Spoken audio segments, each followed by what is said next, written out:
Serving up a warm dish of the Triad's culinary fare, here's your weekly helping of food, news, and views. This is the man who ate the town.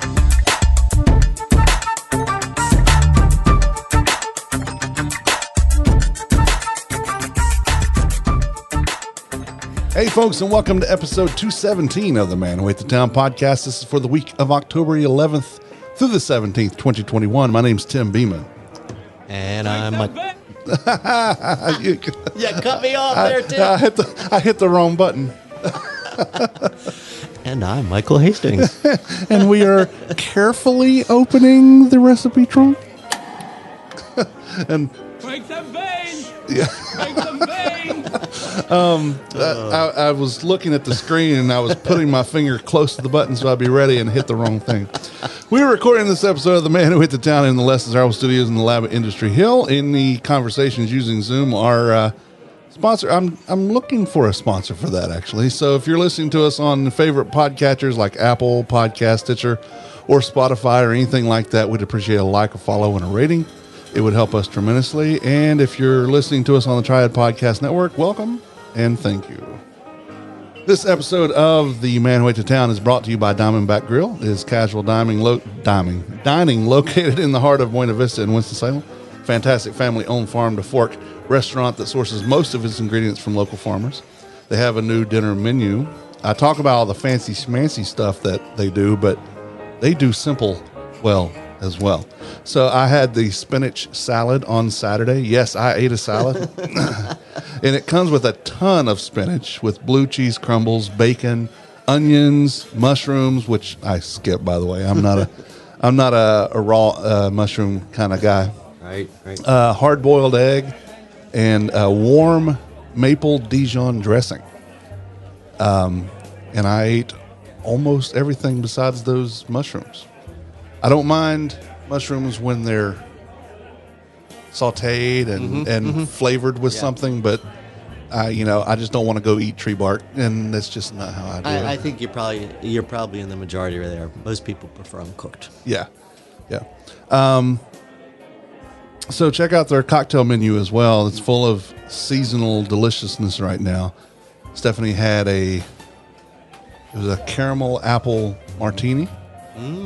She said, this is what I've been trying to make at home, and she just couldn't.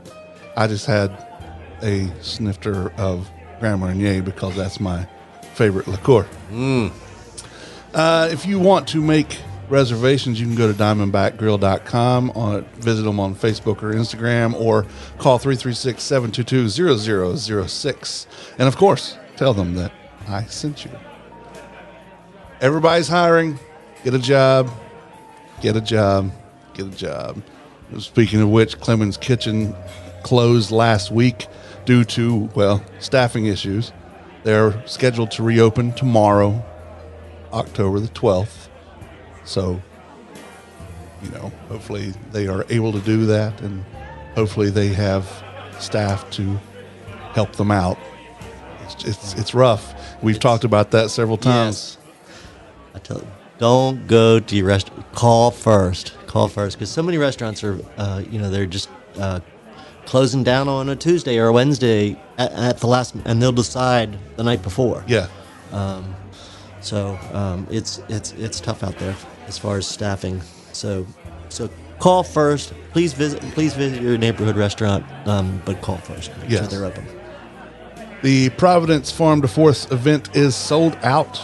Yeah. And yes, it's a drive-through this year, but it's still going to be great. If you don't have tickets, sorry about your luck. But if you do, I hope you take some pictures and send them to me with how you liked everything. If you post them on Instagram, tag me in the comments. I don't have to be tagged on the picture. Just mention me in the comments so I can see how it went for you, because I'm very interested in this. A lot of my friends are involved. Our friends are involved in this, and I hope it goes well. And hopefully next year we'll be able to sit again on 4th. I'm hoping. Fingers crossed. Yes. Get your vaccines. Wear your mask. Wash your hands. Wash your damn hands. Brasstown Chocolate has opened a coffee and confections counter in the Moravian Books and Gift Store in Old Salem in the Visitors Center. So that's pretty cool. It seems like that would have already been there, but it's cool that it's there. You know? yeah. I like it. I like it that it's there. Yeah, and they have a little shop. A lot of people don't know this, but they have a little shop out Country Club too at the Club Haven shopping center right there, where Country Club in Peace Haven. The little shopping center there. Same where around the corner there from TJ's Deli and folks. They have a little shop in there, actually, where they're making the chocolate, and also you can go in and buy all their bars and bonbons and such. All right, yeah, and their truffles. Dioli's Facebook page is gone. I called them, and the response I got was, "Yeah, we don't monitor that thing anymore." I guess business is going so fantastically that new people don't need to know about them or what hours they're open or what they may even have. Their website is still up, but it has a copyright of 2012. I don't understand how in this day and age, when people use Facebook second only to Google to find out anything about a place they may not have been to before or haven't been to in a while, and their Google listing I looked didn't do much either. But good for them. I guess they figured it out. They don't need any new business. They just. I guess not. Did you? Now they are. I do see they are still on Instagram. You know, a lot of folk. Let's see. I'm not sure how active this account is. No, it's not. Their Instagram is not active either. Social media has fallen away. I have found an increasing number of new businesses that simply do Instagram and nothing else. Right, but and I get using Instagram, but using nothing else. Because Instagram really doesn't. It tells a story, but it doesn't tell your story. I don't think. Not as far as a business goes. I agree. I think there's some benefits to having more than one platform. Yeah. I mean, it used to be you were nothing if you didn't have a website, and now people have started to abandon websites and go to Facebook because it was free. You really see that with restaurants. A lot of restaurants do not have. The websites that just have their Facebook page because they can post their menu up there. They can post, But then you have things like this that happen, and I just don't understand it. I'm trying to help them out by saying, "Hey, this is going on," or "This is going on." Right. And I go there, and before last week, because they did have a page up last week, it hadn't been updated since I think March of 2020. Yeah. When it's a husband and wife that own it, but it says on behalf of Roger, I think's his name, and our name kids. is Dioli, actually. Yeah, yes, Roger and Karen. Karen, yeah, I couldn't think of her name. And on behalf of him and their children, we thank everybody for this, and we're still here, and you were pulling back, and that was the last they ever posted on there. And again, that was from March or May, one of the months in 2020. I'm surprised by the number of Facebook pages of active businesses that are like that. You'll go on and there's 2017, 2018, 2020 is the last post you've heard from these folks, and it makes you wonder, because the first thing you think is, I guess they're out of business. Yeah.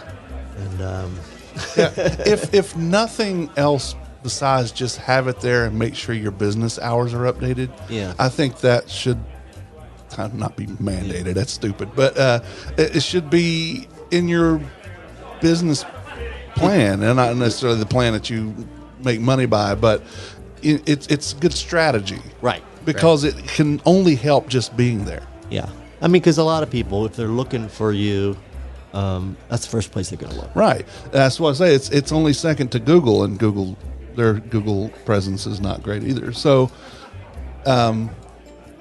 I'm saying with all tongue in cheek that I guess they are doing as good as they can get, but I really do think that it would behoove them to at least have a presence, whether you updated it once a month, just something on there to show that you're there. Because like you said, if I'm going through, and I know to check other places, but if I go through, if I'm any regular person and that page does not exist or it's not there, then, oh man, they must have closed down. Right.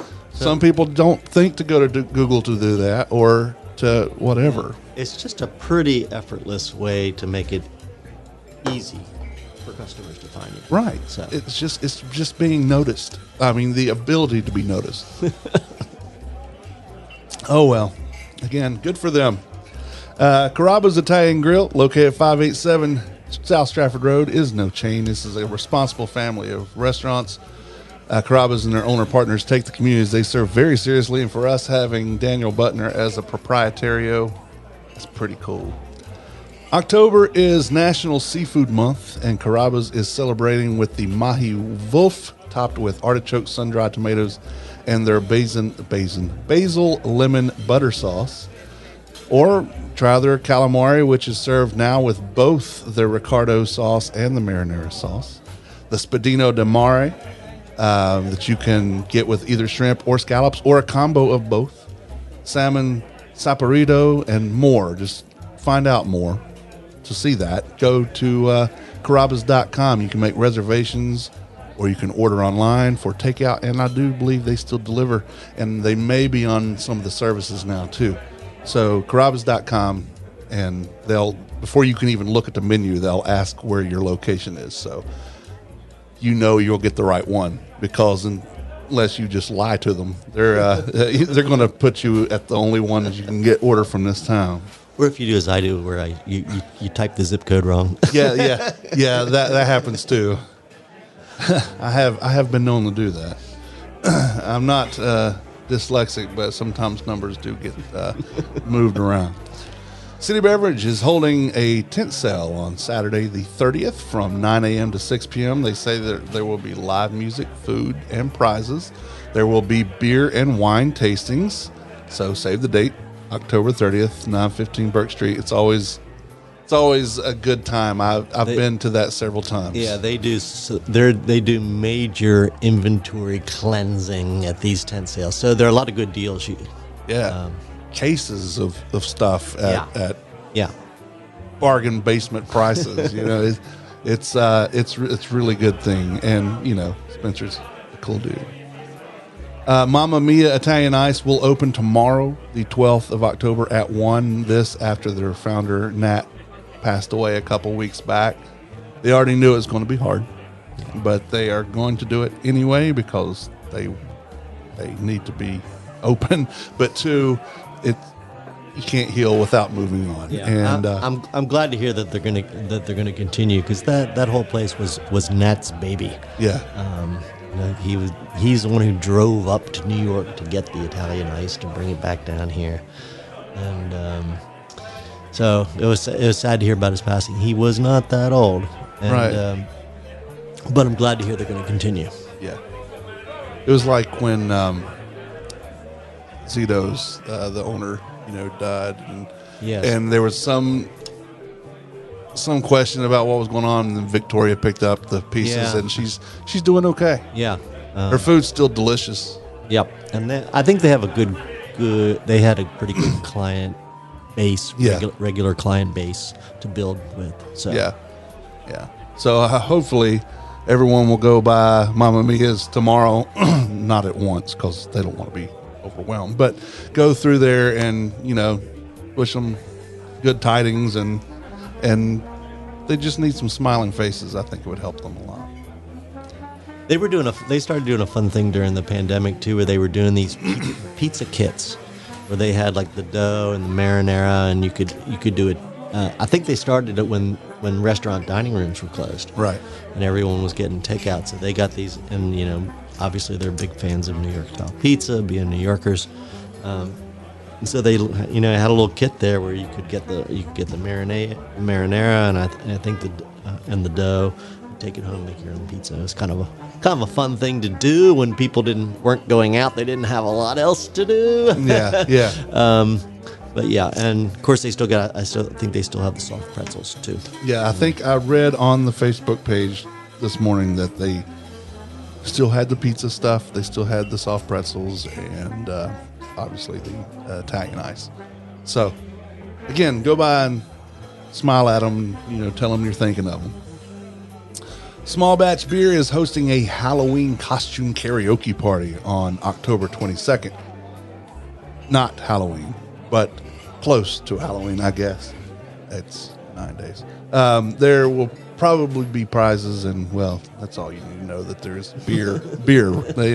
That's the main thing about that.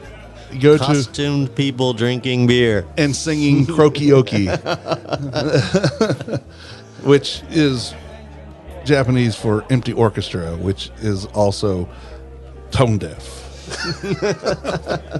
So Stephanie and I went to a Slice of Napoli on Friday, where we met with some friends. But Daniel and Liz at the Slice of Napoli are always cool, down to earth folks, and they make good, solid food. Their pizza and subs are really good. Stephanie had a burger, which I've had on the list. It's always a solid burger. I had a meatball sausage parm sub, so both meatball and sausage on there at the same time, with cheese, peppers, and onions, all that good stuff. And then we got the Sicilian style supreme pizza to go. Cool. Which is big, huge thing. But Daniel knew that we weren't going to eat it until Sunday, so he only half baked it and told us about it, so we didn't go home and just eat it that way. Cool. But that way, when we got ready to eat it, we could put it in our own oven and heat it up, so it actually was like it came out of the pizza oven, and we didn't have microwaved pizza. Right. So is that the same shopping center where the Brasstown? Yeah. Yeah. As a matter of fact, if you're walking out the door of Slice of Napoli, you would be straight across, looking across the parking lot. Yeah. At Brasstown. Okay. And vice versa. Okay, that's what I thought when you said that the first time. I'm like, okay, wait, I've seen that. Yeah. So what is that called? What's that? The Brasstown chocolate. No, but the shopping center is, I believe it's called Club Haven. Club right? Haven. Yes. I think that's it. Yeah. It's Country Club Peace Haven. Yeah. Yeah. Right down the street from Skate Haven, if your kids are into that, or you are into that. So we had a few pieces of that massive pizza yesterday, and it was delicious. So you should go by and try the food at Slice of Napoli. It's really good. Yeah, a lot of people rave about their cheese steak. If you haven't had that, check that out next time. Okay. All right. My son worked for them for probably about 4 months before he got hired back at Providence. So cool. When I'm there and they're like, "How's our boy?" Nice. Yeah. Which, speaking of which, my boy cut a big swath of his index finger pad off. Did a clear cut all the way off? Yeah, it's a big gash, and I've not seen it in person. He just sent me a picture. Is the outside skin still there, or is it gone? That's kind of gone. Yeah. Yeah, I've had one of those too. Yeah. I had one where the back in my cooking days, the doctor did not want to sew it back on, and I made him sew it back on. And now you can see, I have to look, but you can still see a kind of faint circle of where it eventually grew back. Do you have a fingerprint there? You can probably see it right there. Yes, Kind of yes, I faintly can. see the circle. I mean, that was a long Do you have time fingerprint ago. again? Yeah, but it's I think it's a slightly different It's fingerprint upside down. than it used to be. Way to throw those cops off. So I am teaming with Explorer Winston-Salem. Follow them on Instagram and on their website, explorerwinstonnc.com. And just see all the good things that are going on. Burgers. This week I had 2 official burgers. I had the Mexican burger at Antojitos Las Delicias. And that thing was massive. I ordered a double. So what do they put on it? Okay. So it comes with Monterey Jack cheese, I believe, tomato, onion, avocado Oh, on a sesame seed bun. cool. But it's very, we talked about me and sesame seed buns. It's like a regular hamburger bun with some sesame seeds on it. So it's not, there. not overloaded. Right. It's not a shell of sesame seeds. it's a disbursement of spread across the thing. But, I can't really talk about what I thought of it, but I will say you do not need a double. The single patty would have been absolutely plenty. It was a beast, but I will just say it was a solid burger. All right. And everything else has to wait. But it also comes with fries, and they have on the fries, they're like steak fries. Mm-hmm. They're covered with I think it's cheddar and Colby Jack. Okay. Shredded on top, so it's kind of melted on there, and a whole blistered jalapeno, because Nice. that's their garnish of choice there. So I'm glad I had it. I can say that. Also made a trip back to King's Hot Dogs in Rural Hall.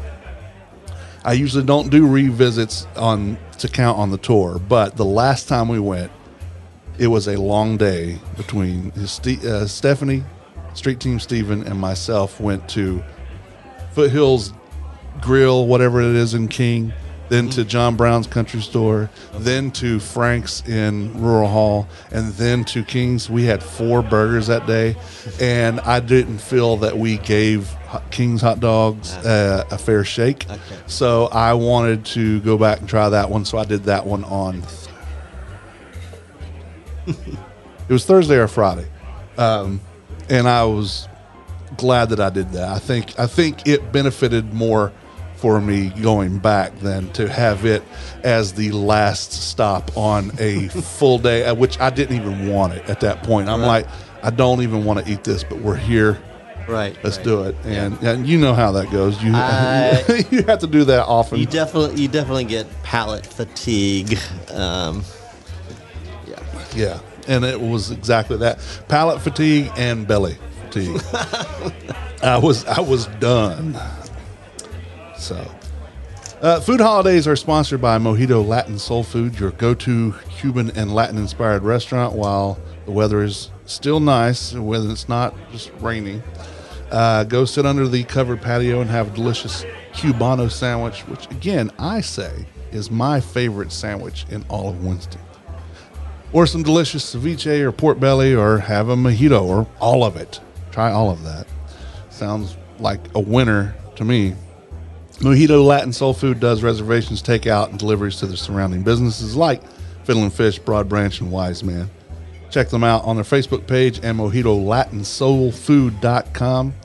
And also check out the GoFundMe page for Zeke is still happening. Check that out on Facebook.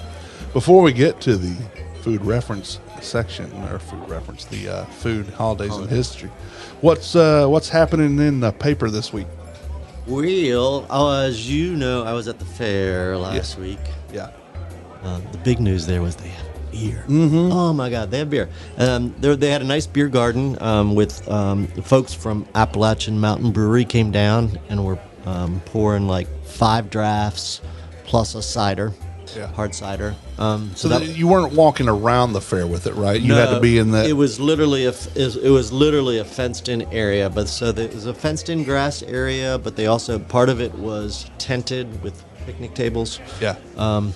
So that was really nice. The first time they have ever sold beer at the Carolina Classic, formerly Dixie Classic Fair. Yeah. And they also had Foothills and Fiddle and Fish beer available in the grandstand when they had a concert or some car race or the horses or whatever going on in the grandstand. Whenever there was an event going on, you could get Foothills or Fiddle and Fish beer. So that was really cool. That was a lot of fun. Kind of big news, I thought. And fair attendance was definitely light this year. But I still had a lot of fun on my visit. So Wednesday, we were talking about Brasstown Chocolate. They sponsored a cookie contest on Friday night at the fair. And had a lot of good cookies. So I went out there and tasted cookies. And also got the winning recipes, so they will be in Wednesday's paper in the food section. How many times did you go to fair? Gosh, this year not as many. Maybe spent maybe 4 days out there. Wow. But there have been years where there have been years where I've been out there like almost every day at the fair, sometimes twice a day, But it's always a lot of fun. I mean, this year, it was still kind of different because of the pandemic and it rained the whole week. and there was a lot of rain and and it's Something felt different. Yeah, the name changed. It wasn't quite the party, the fun party that it normally is. We need to get out of this pandemic back to normal times so people can really just feel free to come out, I think, and fully enjoy themselves. Yeah. But there was some fun to be had out there, and I'm glad I went.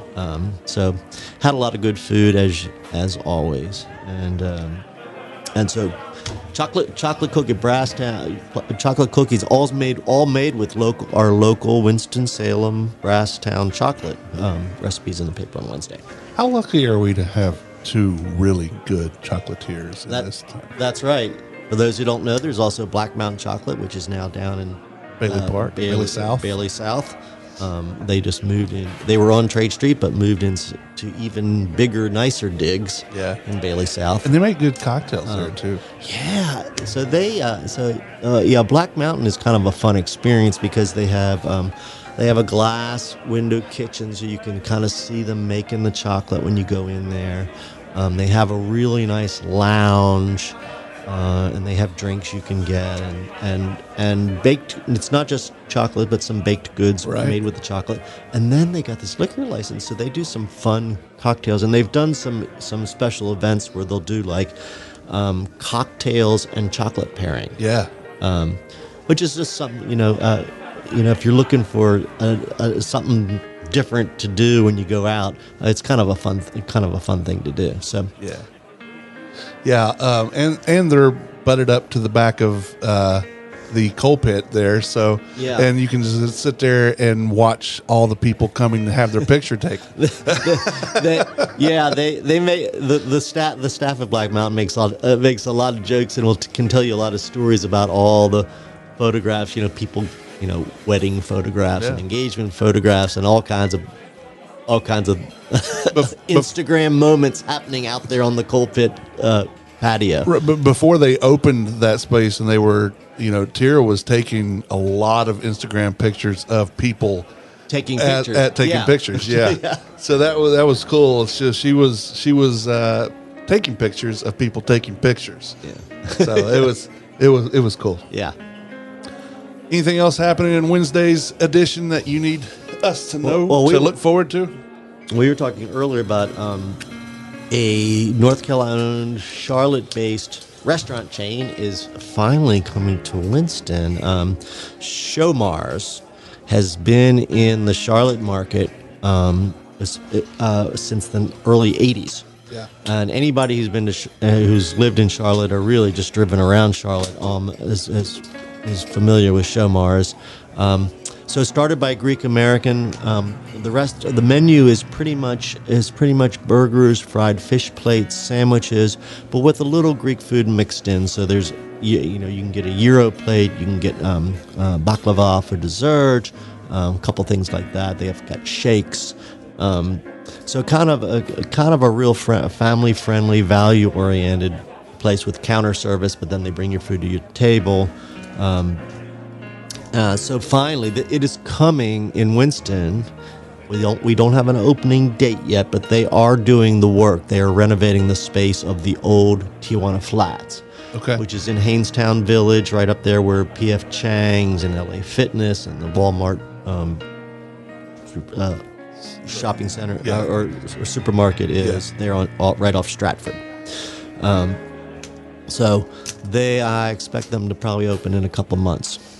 So is anything do you know of going where the Hickory Tavern was? Because as far as I can tell, that's done. That's gone. Yeah, and the company was really closed-lipped. They just never responded to any request for comments about what they were doing at that space. Yeah, because you're right, because I checked too. Yeah, I can give you a little bit of update because I've been curious about that too. So while I was out that way the other week, I drove by and looked, and there now is a for lease sign in the window of what used to be Hickory Tavern there. So suffice it to say, sounds like they are gone for good at this point. Yeah. Yeah, because even on the website, the other ones would say, this is happening, this is happening. Their Facebook page, because it's a corporate page, that they update the same information to all, no matter which location, Right. is still active. Right. But the chain is not going down. no, yeah, the chain's still up, but this location, I believe, was already their lowest productive store from what someone else had told me in the past, and added to the fact that they couldn't do anything there, just go ahead and close it down. Yeah. Sounds like it's gone. Yeah. All right. Well, let's move to the food reference section. Today is the 11th. It's Thanksgiving in Canada. Yay. It is, if you like to observe this, it's Columbus Day, or, as I prefer, the Indigenous Peoples Day. So, the people that Columbus, I would rather honor the people that Columbus came here and raped and pillaged over himself. So, let's go with Indigenous Peoples Day. It's also National Sausage Pizza Day.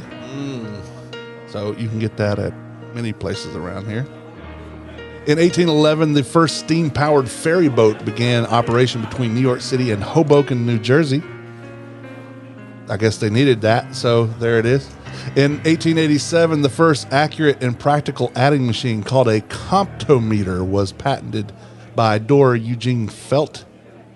In 1983, the last hand-cranked telephones in the United States were taken out of service, as the 440 telephone customers in Bryant Pond, Maine, were switched over to direct dial service. So, 1983, that seems fairly modern for them to have been that long before they had all their hand crank telephone service removed. Well, I think it's just like people don't want to give them up. Right. I think there was a retro or sentimental attachment or retro attachment, or just like I think about like the 70s Eldorado Cadillacs that are like a mile long. They are like twice as big as any car made now, but some people aren't going to give up those cars easily. Right. We may the rest of the population may be all driving really tiny electric vehicles at some point, but somebody's going to be driving down the street in their 1975 Cadillac Eldorado. Yeah. Yeah, those things were, they took up, if you parked into a parking space, you were taking up two. And think about the phone booths. I miss phone booths. Yeah, it's every once in a while somebody's like, I need a phone booth. No one will let me borrow their cell phone, and mine's dead. And yeah. Like that scene in the first Superman, I think it was, when he was looking for a phone booth and he came across one of the ones that's just the top part. And he looks at it in like heavy size and walks on until he finds a real phone booth. Because he needs change. He needs actually a door. Yes. And what would they have done in the Matrix if they didn't have phone booths? Oh my God. Well, yeah, couldn't have made the movie. I know, that's right. Phone booths, man. In 1987, a major sonar exploration of Loch Ness in Scotland ended. It failed to find Nessie, the world-famous Loch Ness monster, because it was in some guy's bathtub.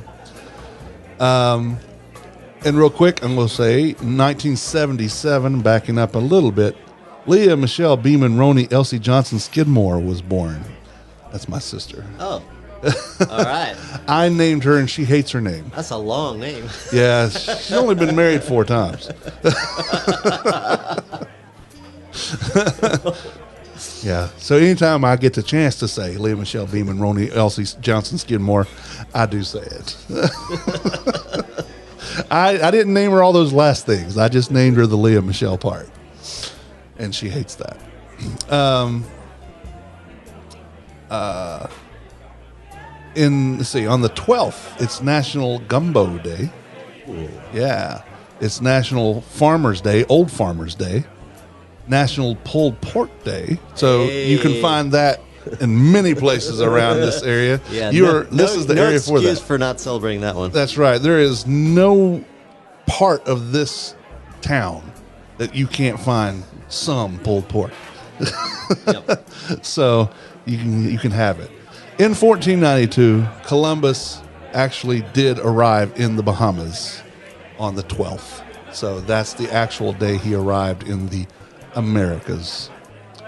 In 1810, the first Oktoberfest is celebrated in Munich. Oktoberfest originated as a horse race to celebrate the marriage of the Crown Prince of Bavaria, later King Louis I, to Princess Therese von Sachsen-Hildburghausen. I'm sure you pronounced that one right. Yeah, Hildburghausen, I think is what it is. Sachsen-Hildburghausen.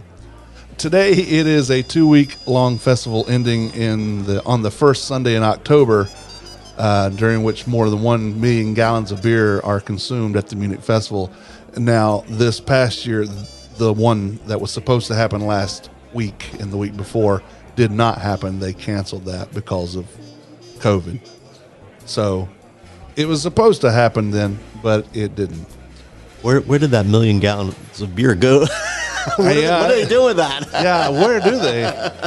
So you have to find the Hackashore, the Spaten, the Polliner, the Hofbrauhaus, or Heus, as they call it. We call it Hofbrauhaus, but it's actually Hofbräuhaus. Okay. And there's another one. There's only 5 that are allowed to even be in the festival. So I don't know. I would, because Oktoberfests are one of my favorite style of beers. So and so we know in Oktoberfest they don't serve Oktoberfest beer. They serve their lagers as they normally would. Right. But here in the States we have to get stupid and go, oh, that's only now that we can have this. So, yeah. And on the 13th, it's National Yorkshire Pudding Day, which is the first Sunday in February. The first Sunday in February is British Yorkshire Pudding Day. So I don't know why we need 2 days, but there's that. Is there a non-British Yorkshire pudding? I guess the stuff that we make that we think is British-like. It's National Take Your Parents to Lunch Day. Oh. And in 2006, on the 13th, Six Flags theme park in Gurnee, Illinois, holds a live cockroach eating contest in the Six Flags Over Nastiness.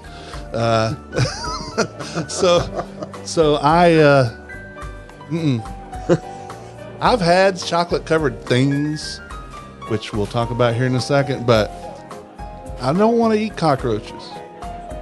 I just don't get it. Good sources of protein. Well, yeah, I can get that from peanut butter, which I'd much rather have. On the 14th, it's National Dessert Day. Any dessert will do. It's also Chocolate Covered Insect Day. Now, I have had chocolate covered ants. And I may have had a grasshopper. Yeah, I've had grasshoppers. I can understand the aversion to cockroaches. Yeah. I can understand that. Yeah. They're just nasty creatures. In 1834, on the 14th, Henry Blair of Glen Ross, Maryland, received a patent for a corn planter. He is one of the first African Americans to be granted a patent in the United States.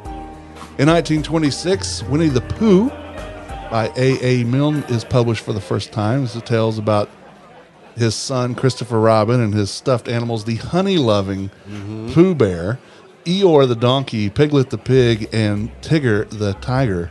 It's T-I-double-G-R. In 1957, on the 14th, Canada celebrates the first Thanksgiving Day as a salutary holiday, officially the second Monday in October. It had been the annual holiday since 1879 with varying dates, but now it is it is always the second Monday in October. In 1978, on the 14th, President Jimmy Carter signed a bill legalizing home brewing. The bill allowed brewing 100 gallons per adult up to 200 gallons per household.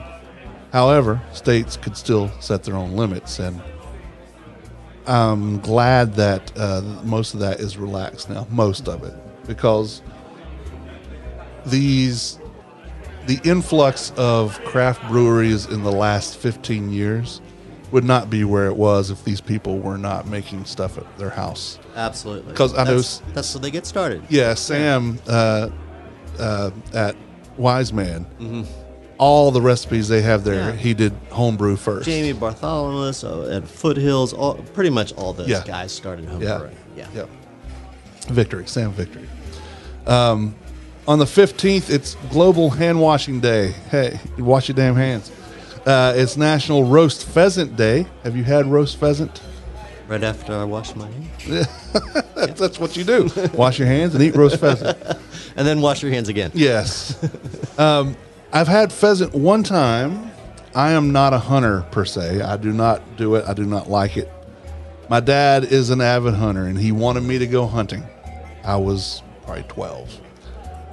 Okay, so I went with him, and I killed this humongous grouse. Oh, wow. And my mom fixed it, and it was a grouse that was gross. I did not like it. I know it's not the same as the pheasant they're talking about, but it is a breed of pheasant. Right. And I did not like that, Sam. I did not like it at all. Then again, it was my mother who made it. Bless her, but she's not equipped to cook exotic things. Okay. Not that that's really an exotic thing, but out of the norm. Right. It's National Mushroom Day on the 15th. It's National Chicken Cacciatore Day on the 15th. And National Cheese Curd Day, which I can certainly get behind. I like a good cheese curd. In 1895, Henry Perky received a patent for shredded wheat. Whole wheat is boiled, dried, pressed into thin shreds, and finally baked. Perky presented his machine for processing shredded wheat at the World's Columbian Exposition in Chicago in 1893. That's what we now know as the World's Fair. But I am not, nor have I ever been a fan of shredded wheat. I'm not a big fan of it either, but there are people who love it. Especially the frosted mini. I mean, you just, candy coated turd. You still got a turd, right? So you put sugar coating on crap shredded wheat, and you still have crappy shredded wheat. I don't get it. On the 16th, it's World Food Day, which is the Food and Agriculture Organization of the United Nations marks World Food Day each year on the 16th of October, the day on which the organization was founded in 1945. It's also International Raw Milk Cheese Appreciation Day, an international celebration of raw milk cheese and individuals who bring it to life from the pasture to the plate. How are you on raw milk cheese? Oh, yeah. It makes some great cheese. It's just part of it's just a different, a process that there's more than one way to make cheese. Yeah. And now there can be some concerns with, bacteria like listeria and things, there have been some concerns, and there has to be careful cheese making for safety reasons. But raw milk can really make some good cheese. Well, and if we think about cheese that's made in other countries, I'm sure there's a minimum amount of pasteurization happening with that. And like governmental approach to cheese laws tends to be a lot different in Europe than in the States.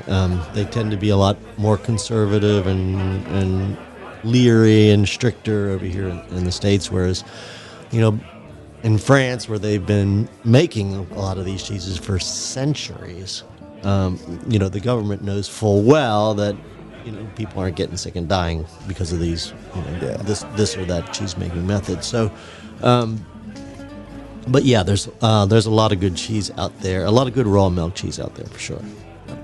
The 16th is also Sweetest Day, what they call Sweetest Day. It's the third Saturday in October where you share sweets with those you care about.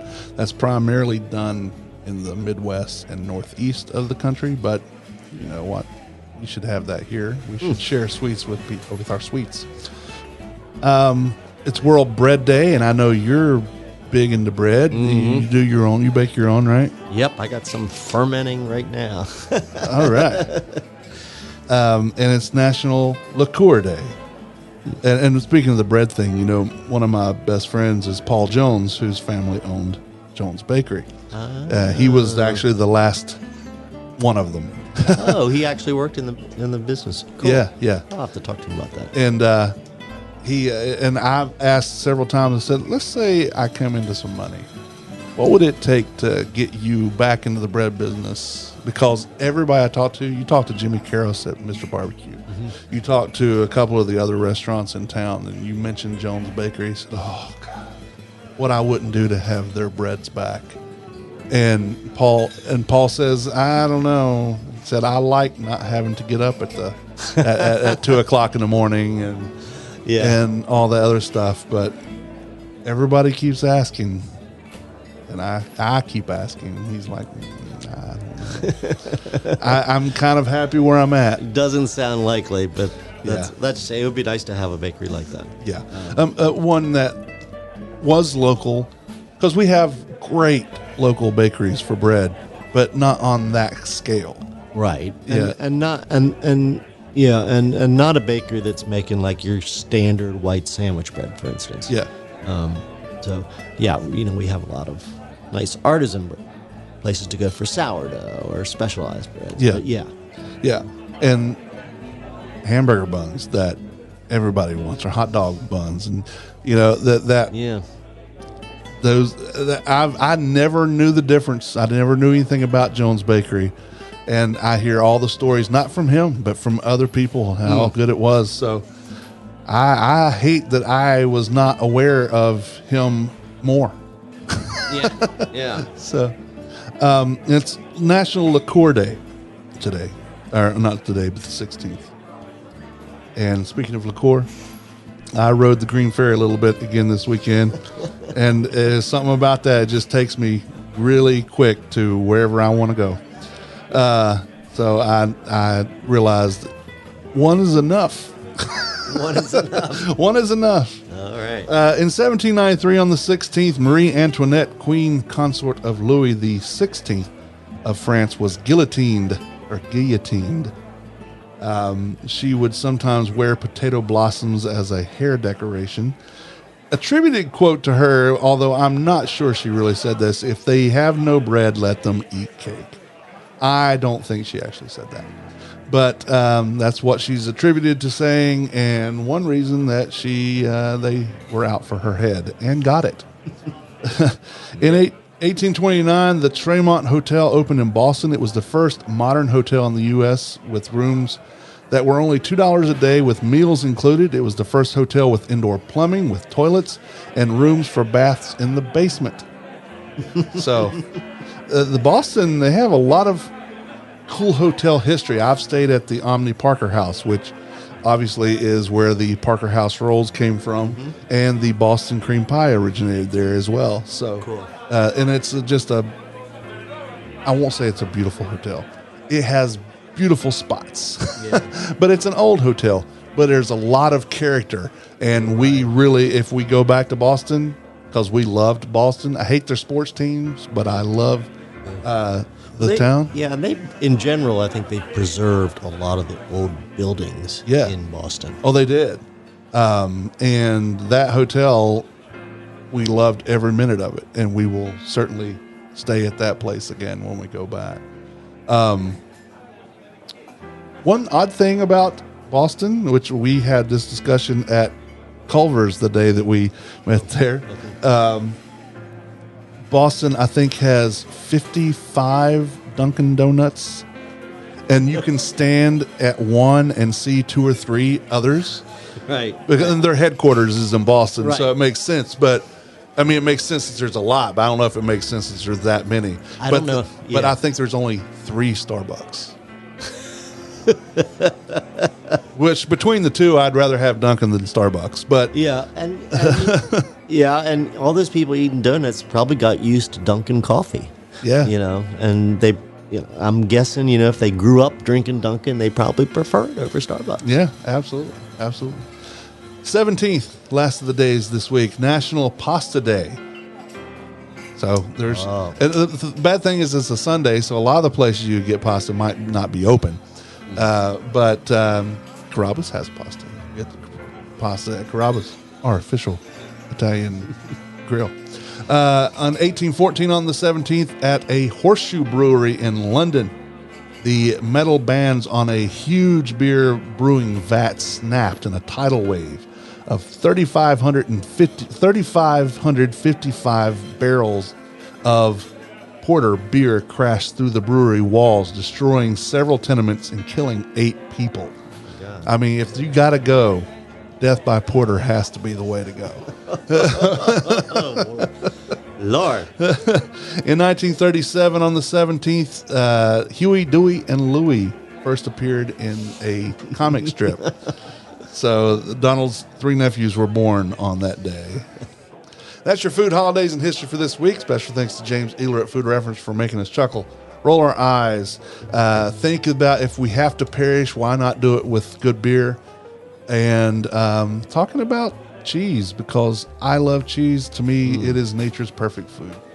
Love it. Love it.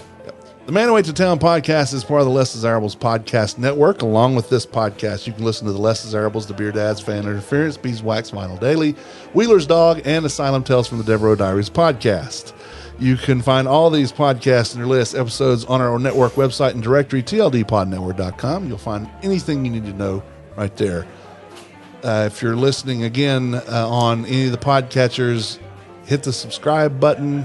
Like us, review us, rate us, whatever your preferred platform will allow you to do. This is a reminder to all the listeners, and is just good practice, but not just for now, but for always. Wash your damn hands.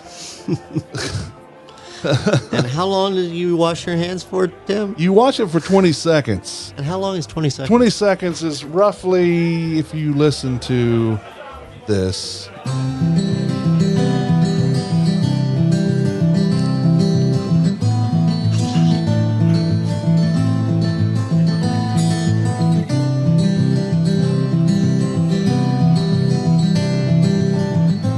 I didn't have time to cue it up to where we get music, the vocals. No, that's right. I close my eyes only for a moment, and the moment's gone. Blast from the past. Yes. My dreams Such a fantastic song. pass And before my the guitar part actually came from a guitar exercise, a warm-up exercise that the songwriter actually Interesting. did. Yeah, I can see that. That would make sense. Yeah, same as Sweet Child of Mine. That intro was Yeah. actually a warm-up that Slash did, and they're like, we got to do something with that. So that song, Dust in the Wind, came on the Point of No Return album, which was released the exact same day that my sister was born in 1977. So on October the 11th. So keep an eye on the podcast, or the podcast, on the blog and this podcast for more information, news happenings, and news around town. If you have any food news, send an email to tim@themanwhoatethetown.com, or M. Hastings at wsjournal.com. you can contact us on Facebook, Instagram, or Twitter Instant Messengers. Like us on Facebook. On Twitter, we are manwho8thetown. On Instagram, we are manwho8thetown. We invite you to call and leave a voicemail for the podcast if you want to. Call 336-422-6862. That's right, 336-422-NUM. Leave a voicemail and we'll play it on the podcast again, 336-422-6862, All right, Michael. Tim. It's been great. My name is Tim. And Michael. And we are closing the recipe trunk. Thing gets bigger every time. Until next time, thank you for reading. Thank you for listening. Bon appetit. Yamas. The views and opinions stated by me or any of my guests are solely those of ours and do not necessarily reflect the opinions of our hosting companies, distributors, enemies, friends, or relatives. This podcast is copyrighted and cannot be reproduced or distributed without express written consent of the man who ate the town, that's me, and Such Limited Inc. However, if you ask nicely, we'll probably let you.